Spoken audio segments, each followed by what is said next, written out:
Hey, Nelson, alcoholic addict. It's not my real name. I use a pen name here at LOL Sober. I was at a meeting, very good meeting recently, discussing anonymity, and it got me thinking about how much I've been all over the place since I got sober in 2008 about my understanding and also how I embrace the concept of anonymity. Like when I think back to my first few weeks of recovery, I remember just being over the moon about how much my life had improved in such a short amount of time. The generosity, like the openness of the programs that I was participating in, it was incredible. But it's funny how just not eating 50 painkillers and a 6-pack of natural ice beer can make you feel better if you're not doing that every day. So I really had this mindset of like, why aren't you guys advertising these 12-step programs? They're unbelievable. Why should I withhold this information from everybody I know? We should be screaming this from the rooftops. There should be billboards along every major highway. I just really believed in the programs, what they had done for me. And I immediately started to tell everybody who would listen how I had gotten sober and how fantastic it was. And that was great. It was great. Everybody was happy for me. But then one day I was late for work and I told everybody, oh, I'm sorry, I hit some traffic. And there were some raised eyebrows. And I realized that, I had been using that excuse for 5 years with increasingly preposterous levels of traffic. Like, I'm 6 hours late because the tunnel was shut down. But actually the tunnel wasn't shut down. So what happened with you? It was just, so people had skepticism when I threw those excuses at them. And listen, I would have been dubious of me too. So I get it. I remember haggling with some really trusted sober friends about the whole anonymity thing. I was like, this is outdated, man. The stigma of addiction, it's not what it was 60 years ago. We should be talking about this publicly. You could save lives. I really got on my high horse. And I'm so glad they counseled me to just take a step back on breaking my anonymity. And I haven't had any experiences where I feel like people knowing about my sobriety hurt me, but I also can't think of very many when it helped.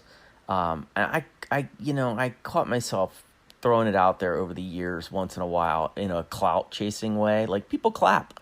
They hug you when they find out, oh, I had this number of years or months or days sober. And I can't recover that way. My recovery cannot be attached to public adoration. It just doesn't work. And so eventually I stopped broadcasting it to people in my life.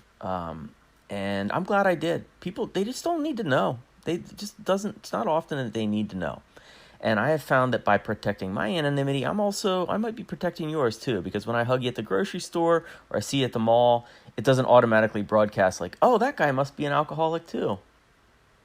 So along the way, I've also learned some nuances about anonymity. And in my opinion, and this is just me, just my take on things, so feel free to have different feelings. I really believe that I owe people the courtesy that what is said in meetings stays in meetings, even if we're friends. So by that, I mean, if you share at a meeting that your marriage isn't great and you're considering a divorce and it's causing you a lot of pain, that doesn't mean the next time I see you walking through the center of town that I automatically say, hey, what's new with the marriage, man? Maybe you brought it up at one meeting and worked through it and you don't want to talk about it on the sidewalk outside of a meeting. I owe you that. I also try to avoid at all costs talking about sober people with other sober people, even if we all know each other. For me, again, this is just me, my personal opinion. Everybody's entitled to their own. If Mickey asks me how Timmy is doing, it's not really my place to say, he's doing okay, but he said last night at the meeting he's still struggling with his work situation. In fact, I would try to avoid passing along that kind of thing, even if it had been said outside of a meeting. If Timmy wants Mickey to know how he's doing, he can tell him, right? For the record, I should just say this in a conversation about anonymity. I sometimes use composite characters, and so I don't want to identify anybody specifically in my life. I would like to protect your anonymity. So as you can probably guess, Timmy and Mickey, they're made-up people. I made that anecdote up, but I'll end with something that really happened to me. It's a funny story, but it's also an educational story. Early in my recovery, when I was still a little bit less conservative about anonymity. I saw a friend of mine at a grocery store, and he was about 50 feet away, and he was with someone. She was pushing the cart. He was walking beside her, and I made eye contact with him. And he kind of gave me this like look that I can't describe it real well, but it acknowledged my existence and that we were friends, but it also indicated like, hey, maybe don't approach me right now. I just got that vibe. And so I didn't. I erred on the side of just not approaching, and the anonymity floated through my head a little bit, but I was also thinking, I'm being honest here. What's this guy's problem? I thought we were friends. What's his deal, man?